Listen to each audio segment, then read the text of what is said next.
And we was at a local nightclub, and the music was pumping, the drinks were flowing, and we were literally dancing the night away. And we were having the best time of our lives. But only until it was time to go home. So we made our way out into the car park to get into a taxi to make it back to the safety of our parents' homes. But as we did, we noticed that some older men followed us out into the car park, and they removed us from the taxi. So after a short disagreement with these men, we thought it'd be wise to find an alternative way back to our parents' home. So we got into a separate taxi, and we left the car park, and we turned left, and we turned left again onto a dark, unlit road.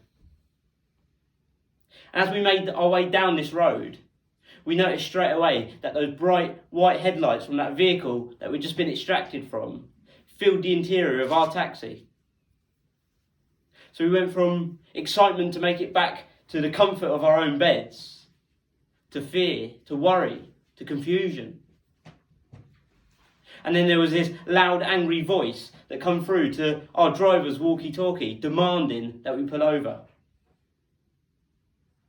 So we didn't know what to do. We was asking the driver questions. Why are you slowing down? What's the reason for you for stopping? But he was just silent. There was no answer. And he bumped up onto the curb and he stopped. And that same vehicle that we'd just been removed from pulled up behind us and it turned its headlights off. And then there was this eerie sound of silence. What happens next?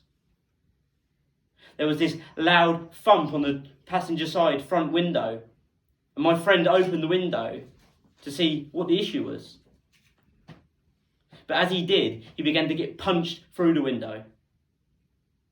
So I done what any normal person would do, which was to open my door to try and stop this madness. But as I did, my door was ripped open and I was greeted with that same fist. I hadn't even had a chance to take my seatbelt off yet. And I was being pummeled in the left side of my temple. I was like a sitting duck. And at one point, I honestly said to myself, this is how you're going to die. But then I said, no, Ryan, you can't let this happen. You need to get this seatbelt undone. You need to get this seatbelt undone. And I was panicking. I was trying to get that buckle undone. And I did. Thankfully, I managed to pop that buckle. And as soon as I did, the beating stopped.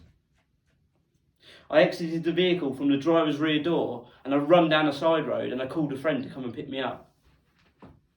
And the whole way back, I remember my heavy head was just spinning like this gyroscopic feeling.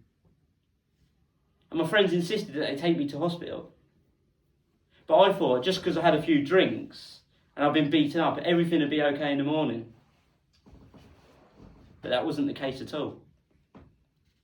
I remember the last thing that I remember was getting back to my parents' home and putting my hand on the handle and walking through that door.